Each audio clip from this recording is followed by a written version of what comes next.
Good evening. അപ്പോൾ ഇന്ന് ഞാൻ ഈ വൈബ്രേഷൻസിനെ കുറിച്ച്, അത് ലോവർ വൈബ്രേഷൻ ഉണ്ട്, ഹയർ വൈബ്രേഷൻസ് ഉണ്ട്.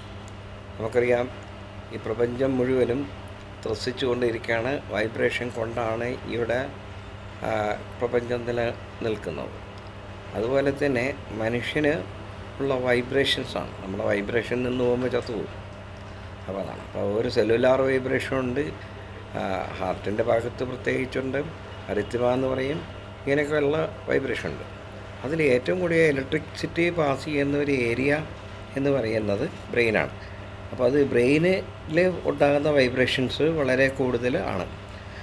അപ്പോൾ ആ ബ്രെയിനിൻ്റെ വൈബ്രേഷൻസ് അനുസരിച്ച് നമ്മൾ ചിന്തിക്കുന്നതനുസരിച്ച് നമ്മൾ പ്രവർത്തിക്കാനുള്ള അതിൻ്റെ ഒരു മാസ്റ്റർ പ്ലാൻ ഉണ്ടാകണം, നമ്മൾ അറിയുന്നില്ല. അപ്പോൾ നമ്മൾ ഈ നെഗറ്റീവ് വൈബ്രേഷൻസ് ഉണ്ടാകുമ്പോൾ അതിന് സ്പീഡ് കൂടുതലാണ്, പോസിറ്റീവ് വൈബ്രേഷന് സ്പീഡ് കുറവാണ്. അതുകൊണ്ടാണ് ഉള്ള എന്തെങ്കിലും കാര്യം, ഒരു മോശം എന്തെങ്കിലും സംഭവിച്ച് അതിനി എന്താകുമെന്നൊരു പ്രൊജക്റ്റ് ചെയ്തിട്ട് നമ്മൾ ചിന്തിക്കുന്നത്. ഉണ്ടായ ഒരു കാര്യം ഉണ്ടായി, അതിനവിടെ എന്താ പരിഹാരം എന്ന് വെച്ചാൽ ചെയ്യാം എന്നല്ല, അതിൽ കൂടുതൽ ചിന്തിക്കണമാണ് കാട് കയറി ചിന്തിക്കുന്നത് പറയുന്നത്. അതുകൊണ്ട് എന്ത് സംഭവിക്കുന്നു അറിയോ, നമ്മുടെ മനസ്സിൽ മുഴുവനും ബ്രെയിനിൽ കൂടിയെന്നായിട്ട് ഈ നെഗറ്റീവ് വൈബ്രേഷൻസ് കയറുന്നുണ്ട്. അപ്പോൾ മനസ്സിൽ കയറുന്നത് മാത്രമല്ല, ബോഡിയിൽ പല സെല്ലുലാറായിട്ടുള്ള എനർജിയിൽ തന്നെ നെഗറ്റീവ് വൈബ്രേഷൻ കയറുന്നുണ്ട്. അപ്പോൾ അതുകൊണ്ട് എന്താണ്, സെല്ലിൻ്റെ പ്രവർത്തനങ്ങൾ, നമ്മുടെ ശാരീരിക പ്രവർത്തനം അതുപോലെ മാനസികമായ പ്രവർത്തനത്തിനേക്കാൾ നെഗറ്റീവായിട്ട് മോശമായിട്ടുള്ള അനുഭവം ഉണ്ടാകുന്നുണ്ട്. നമ്മൾ ചെയ്യേണ്ടതെന്ന് വെച്ചാൽ, നമ്മൾ ഈ നെഗറ്റീവ് വൈബ്രേഷൻ ഉണ്ടാകുന്ന കാര്യങ്ങളിൽ നിന്നും ഒന്ന് മാറി നിൽക്കാൻ, ഒന്ന് പോട്ടെ, പീപ്പാണ്ട, പിന്നെ ചിന്തിക്കാനെക്കുറിച്ച് എന്നിങ്ങനെ ഒന്ന് പോസ്റ്റ്പോൺ ചെയ്തു പോവാം. മാറ്റിക്കളയാൻ പറ്റുമെന്ന് ഞാൻ പറയുന്നില്ല. ആ സന്ദർഭത്തിൽ ഇപ്പം കുറച്ച് കഴിഞ്ഞിട്ട് ചിന്തിക്കാം, ഒരു ചായ കുടിച്ച് കഴിഞ്ഞിട്ട് ചിന്തിക്കാം, അല്ലെങ്കിൽ അന്നൊന്ന് പോസ്റ്റ്പോൺ ചെയ്യണം. ആ പോസ്റ്റ്പോൺ ചെയ്യുമ്പോൾ നമുക്ക് അത്ര സമയം നമുക്ക് അതിൽ നിന്നൊന്ന് വിട്ട് നിൽക്കാൻ പറ്റി. പിന്നീട് നമ്മളൊന്ന് അതിനെക്കുറിച്ച് ചിന്തിക്കുമ്പോൾ നമുക്ക് അതിൻ്റെ ഇപ്പം എന്ത് ചെയ്യാൻ പറ്റും, അതിൻ്റെ കാര്യത്തിന് ചിന്തിക്കണമല്ലോ. പിന്നീടുള്ളത് പിന്നീടല്ലേ, അത് ഇപ്പോൾ ചെയ്ത് കഴിഞ്ഞിട്ട് നോക്കാം എന്നൊരു തരത്തിലാക്കി എടുക്കാൻ പറ്റും.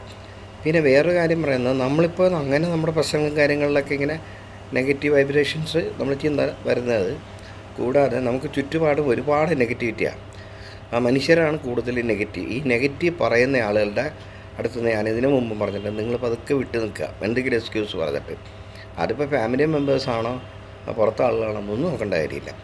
പിന്നെ വേറൊരു കാര്യം ഞാനിവിടെ കാണുന്നത്, നമുക്ക് ന്യൂസ് രാവിലെ എഴുന്നേറ്റ് കഴിഞ്ഞാൽ നമ്മളൊരു പോസിറ്റീവ് വൈബ്രേഷനിൽ എഴുന്നേറ്റ് കാര്യങ്ങളൊക്കെ ചെയ്യുമ്പോൾ വിജയകരമാകും കേട്ടോ.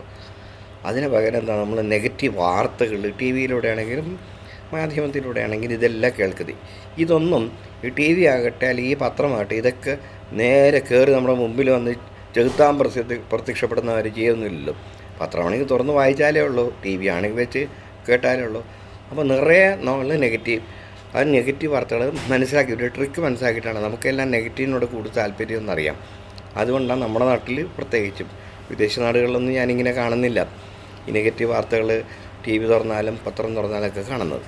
അപ്പോൾ അതുകൊണ്ട് നമ്മൾ എന്ത് ചെയ്യണം, അതിൽ നിന്നൊന്ന് മാറി നിൽക്കണം. ഓക്കെ, അങ്ങനെ പോസിറ്റീവായിട്ട് നമ്മൾ ചിന്തിക്കാൻ ഒന്ന് ശീലിക്കാം. Okay, by.